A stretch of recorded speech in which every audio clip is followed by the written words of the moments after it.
Huh? You seem alright. Not amusing though. While I was pregnant and before reaching the stable phase, I decided to head back to my parents' home. My mother-in-law came to the train station to see me off. However, at that moment, I suddenly felt like I was floating in the air. Desperately wanting to protect the baby I had longed for, I fell onto the train tracks, clutching my belly. Confused, I looked up at my mother-in-law who was smirking down at me. It hit me then that she had pushed me. "What the hell are you doing?" I glared at her from the train tracks. Why would I want a grandchild with genes from a woman who can't even be a lawyer? No matter how cute, I don't want a child inheriting such stupidity. My mother-in-law laughed hysterically as she said this. I felt a chill down my spine at her attitude. The next day, after suffering a stroke that left her partially paralyzed, my mother-in-law, using a cane, glared at me, saying, "It's a good thing you're back.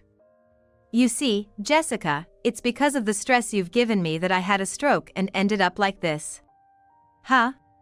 You'll have to be my hands and feet from now on. She poked my belly with her cane, looking down on me. Without showing any. Alright. Let's leave the rest to the cops. My name is Jessica Martin. At 35, while studying for the bar exam, I'm working as a paralegal in a law firm. I met my husband, Mike, when he was a newly minted lawyer joining the same law firm. Mike was always full of justice and always passionately dealt with his clients' issues. When he asked for my assistance, I would passionately help with the investigations. Gradually, through work, Mike and I became close. One day, after everyone had left the office and I was studying alone, Mike approached me. "Hey, studying for the bar exam, huh?" "Yes, I really want to pass it this time." "Well, I can help you out." "What?" From that day on, he would teach me almost every day.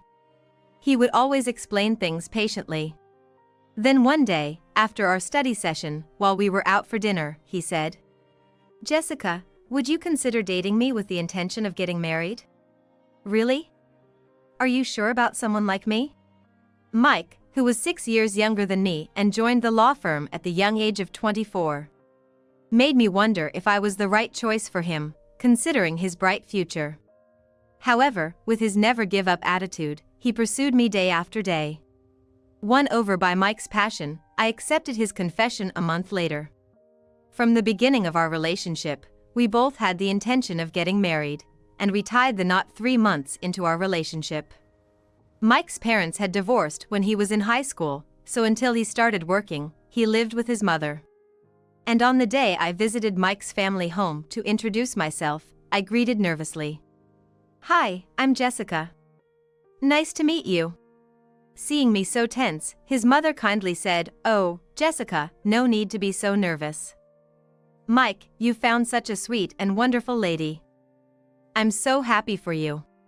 Despite being 6 years older than Mike, his mother welcomed me warmly. A month later, Mike and I registered our marriage. We were both very busy with our jobs after marriage and hadn't given much thought to having children. But about a year after we got married, I fell ill and found out I was pregnant when I visited the doctor. "Mike, I'm pregnant." "Really? Awesome." When I told Mike about the pregnancy, he jumped with joy. I also informed my mother-in-law, and she exclaimed, "Congratulations, Jessica," clapping her hands in delight. Around the same time I found out about my pregnancy, I failed the bar exam I had taken. I was shocked since I believed I would become an attorney this time. However, being over 30 and experiencing the miracle of life inside me for the first time, I decided to focus solely on becoming a mother for a while.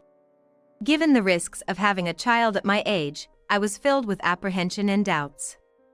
Yet, every day, I felt joy as I could feel the new life inside me growing stronger. When my morning sickness began, there was a work task I absolutely had to complete, so I stayed late at the office.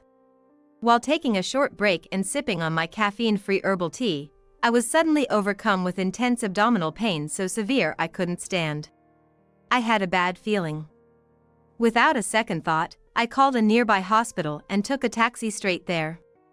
Upon arrival, the doctor's face turned pale, and I was immediately taken to a treatment room.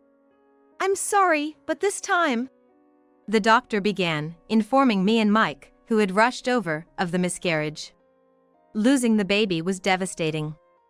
Lying on the hospital bed, I turned away from Mike and sobbed silently. "Mike, I'm so sorry."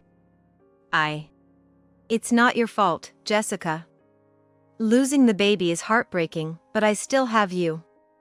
That's what matters most." His comforting words filled me with gratitude, guilt, and a profound sense of loss. Unable to hold back any longer, I cried out loud. The next day, my mother-in-law, concerned about my health, came over. "It's a shame. Considering your age, it must have been tough to conceive in the first place. Take it as a life lesson." As she sipped her tea nonchalantly, I couldn't believe my ears. Was she truly trying to comfort me? Her next words confirmed my doubts. "If you want a child so badly, hurry up and try again. If you can't conceive naturally, just consider fertility treatments." She laughed heartlessly. Honestly, having just lost a child, I wasn't in the mindset to think about having another one right away. Yet, my mother-in-law was not only pushing for another child but also suggesting expensive fertility treatments. I was too shocked to reply. About a year after the miscarriage, I became pregnant again. Thinking of the first time, as soon as I informed Mike, he not only expressed joy but also showed concern for my well-being. "We've been given another chance at life. I want this baby to safely come into this world. What do you think about staying at your parents' home until you're past the critical phase? That might be a good idea. I can take some time off work, so maybe I'll take you up on that."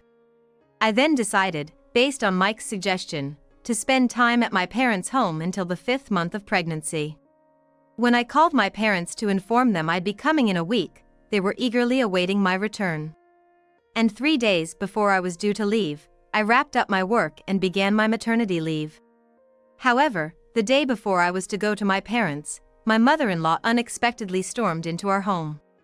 "Jessica, why are you going back to your parents? Weren't you supposed to have the baby at a hospital nearby?"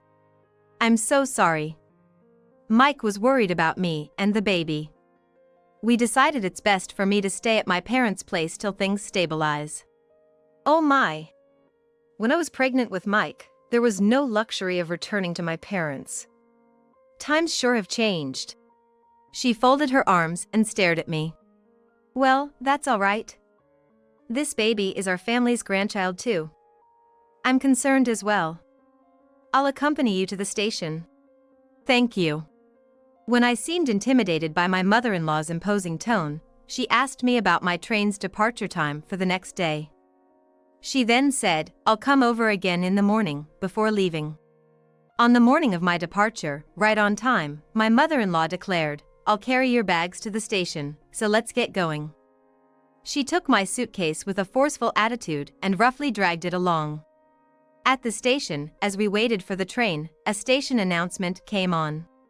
Standing at the very edge of the platform, I suddenly felt a lightness, and the next thing I knew, I was on the tracks.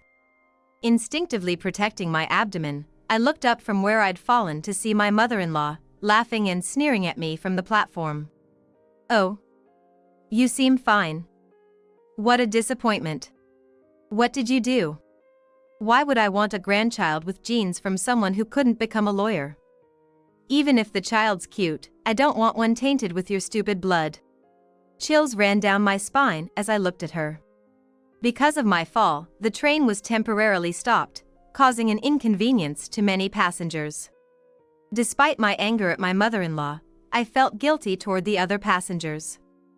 I took a seat at the end of the train, heading towards my parents' nearest station. The next morning, while I was still asleep, I got a call from Mike. "Hey, sorry for calling so early. Last night, my mom had a stroke." "What? Is she okay?" "Yeah, she's gonna live, but it seems she's paralyzed on the right side. It's gonna affect her daily life. I hate to ask, but can you come back?" "All right, I understand." I came to my parents' home to protect my unborn child. But now, because my mother-in-law collapsed, my brief respite was cut short. Feeling deflated, but worried about Mike's unusually downcast voice and his mother's condition, I explained the situation to my parents and hastily returned to Mike's family home. "I'm really sorry, Jessica. You came here to rest for the baby's sake, and now this." "It's okay. How's your mom?" "She said she could get home on her own and didn't need me to pick her up. She's in a cab now, should be home soon." As the two of us anxiously awaited her return, we heard the front door open. Hobbling in with a cane, she glared at me. "Mom, I was so worried. I'm glad it wasn't more serious." "Are you okay? Jessica, you're back? Did you miscarry again?" "No, the baby's still." I touched my stomach to show her the baby was okay, but she snorted and said, "If you're back, it's just perfect timing. Jessica, because of the stress you've caused me, I've had a stroke and ended up like this." "What?" "You'll be taking care of me from now on." "But you're Mike's wife. You have an obligation to take care of your mother-in-law." She then laughed and jabbed my belly with her cane. I desperately tried to shield my baby from my mother-in-law's assault, clutching my belly and bowing my head. "What are you doing? Do you intend to disobey me? I nearly lost my life because of you. Yet here you are, trying to bring a new life into this world, and it makes me so furious." I looked down, trying to hide my fear from her. "Understood. Let's leave the rest to the police." "Huh?" Reaching my breaking point with my mother-in-law's attitude, I half-laughingly told her. She just tilted her head in confusion. "Do you remember the other day at the train station when I fell onto the tracks?" "I remember, so?" "A police officer just came to this house because he wants to hear about what happened when the train stopped that day." "What?" Turns out, a station worker, who happened to witness the moment my mother-in-law pushed me, had filmed the entire scene. That video is now being used as evidence, and the police wanted to hear both our sides of the story. When I told my mother-in-law, she looked as if she'd seen a ghost. "That video from the station worker isn't anything special." "So, do you want to check out the evidence together?" "What? How do you have a video that a station worker took?" "He gave it to me as evidence." In front of my shocked mother-in-law, I opened my smartphone and played the video. She watched intently, her eyes glued to the screen. "That hand in the video isn't mine." "Isn't that the same ring on the hand pushing me in this video that you're wearing now?" I paused the video at the frame where the ring was visible and showed it to her. "There are plenty of people with similar rings. That video could have been edited by the station worker. I'm upset, delete it." "I'll delete mine. But it's also been submitted to the police." "I can't delete that one." "What?" Realizing that the same footage had been submitted to the police, my mother-in-law went pale and started shaking. I also told the officer I'm pregnant since I'm not showing yet. "You told them that too?" "Yes." They were quite shocked when I told them everything. I informed her that I had recounted everything to the police. And her face went beet red in anger. "What? This makes me look like a criminal." "Well, aren't you? To think I have such a terrible daughter-in-law." Fuming with anger, my mother-in-law glared at me. But I calmly poured some non-caffeinated herbal tea into a cup and offered it to her. "Here, drink this to calm down." "Oh, this herbal tea?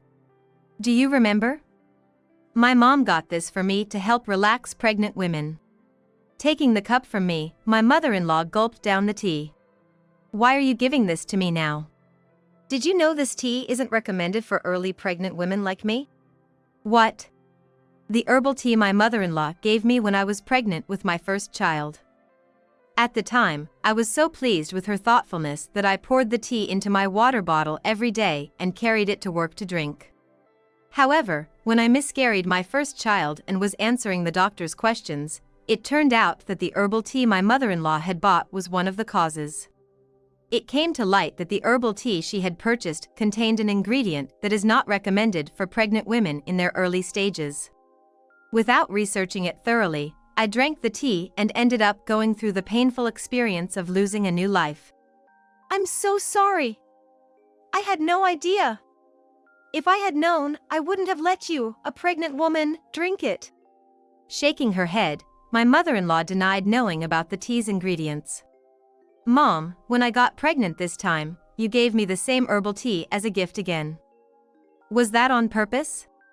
Of course not. Also, the aroma oil you gifted me to help me sleep better, the store clerk informed me that it's not recommended for pregnant women in their early stages. That can't be. When I showed the aroma oil bottle to my mother-in-law, she averted her eyes. You mentioned at the train station, when I fell on the tracks, that I have stupid genes that can't become a lawyer, right? Mom, you can't be serious. I'm sorry. It's not my fault. Both the aroma and the herbal tea were gifts I got for Jessica after hearing from a friend that they were good for pregnant women. Please, believe me. My mother-in-law, paralyzed on her right side, looked at me and apologized. Please don't abandon me. Now that I've become like this, the only option is to rely on Jessica to take care of me. Sorry, I refuse. Why? Despite her pitiful eyes, I smiled at my mother-in-law and denied her caregiving request. How can you, as a daughter-in-law, refuse to take care of your mother-in-law? I am not your direct family, so I am not obligated to take care of you. Even when I spoke about the law, it seemed the mother-in-law couldn't trust me, so she turned to Mike to verify the facts. Mike, is that true? Jessica's right, Mom. Jessica isn't someone who should be taking care of you. Well then, Mike, why don't you take care of me? When the mother-in-law approached Mike's feet, she strongly grasped his foot with her unparalyzed left hand, desperately crying. Seeing the mother-in-law sobbing at Mike's feet was like watching a child.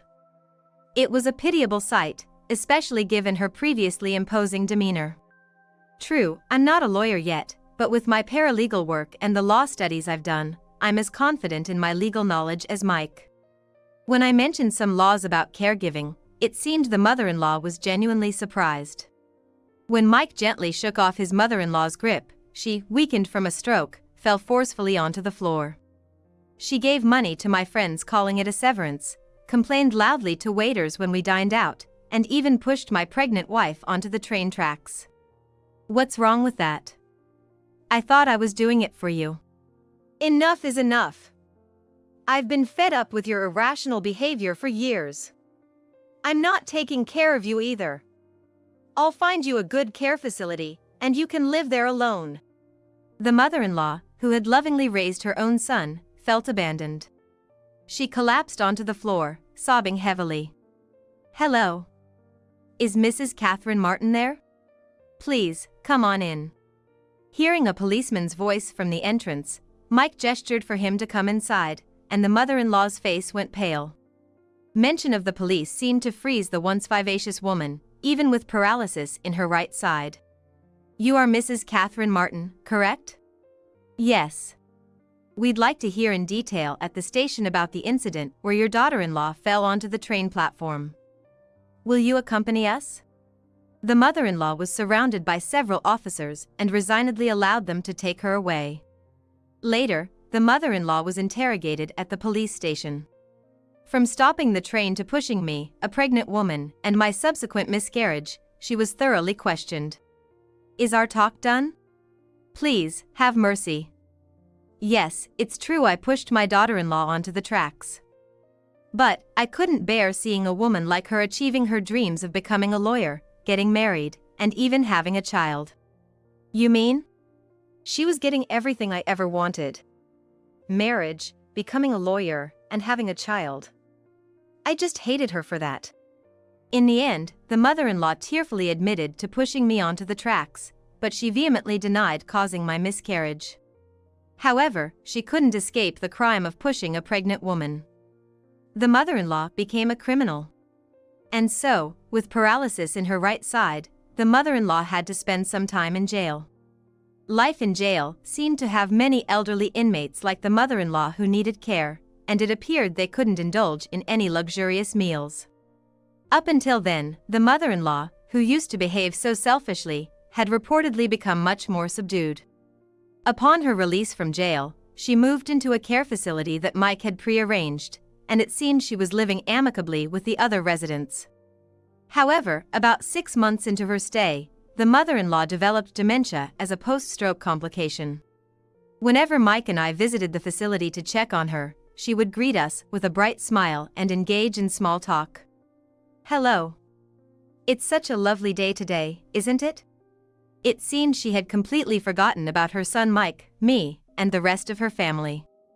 The drastic change in the mother-in-law was initially shocking for both Mike and me. Yet, seeing her participate in activities, taking walks, and generally enjoying her time at the facility surrounded by caregivers and fellow residents, she seemed as peaceful as a saint, which brought us relief. Later on, I safely entered the stable period of my pregnancy and the baby inside me was growing healthily. Being on maternity leave and spending most of my time at home, once I finished my chores, I dove deep into studying for the bar exam and took it when I was almost due. A few days later, I began to feel labor pains and rushed to the hospital.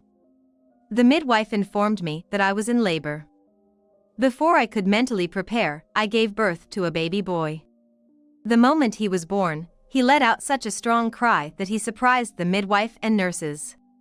Due to the suddenness of the labor, Mike, who had planned to be there for the birth, missed it. But when he saw our newborn son, he gently held him and smiled. He's so adorable. "Hey, have we decided on a name for him?" While holding our son a bit awkwardly, Mike turned to me and said, "On the count of 3, why don't we both say the name that comes to mind?" We both chuckled. Taking Mike up on his suggestion, we both blurted out a name at the same time. I knew it. Jessica, you were thinking the same thing. Mike and I laughed in surprise at having chosen the same name. Both of us, having a deep love for law and a strong sense of justice, had become lawyers. Considering the background of our family, we unanimously named our son Justice. A year passed, and our son grew big enough to walk on his own. Mike was hard at work as an attorney. And I was about to start my first day, not as a paralegal, but as an attorney, proudly wearing a brand new suit with my attorney's badge. Since the day the mother-in-law pushed me onto the train tracks, I learned that nothing good comes from envy or jealousy. Out of jealousy, she had pushed me, leading her to experience a stroke, time in jail, and eventually dementia, leading her down an unexpected path in life. Disturbing another's happiness out of envy is never a good thing. Whether good or bad, the consequences of our actions always come back to us. Every morning, as I chase our lively son around the house and pin my attorney's badge to my chest, I am reminded of the fight for justice,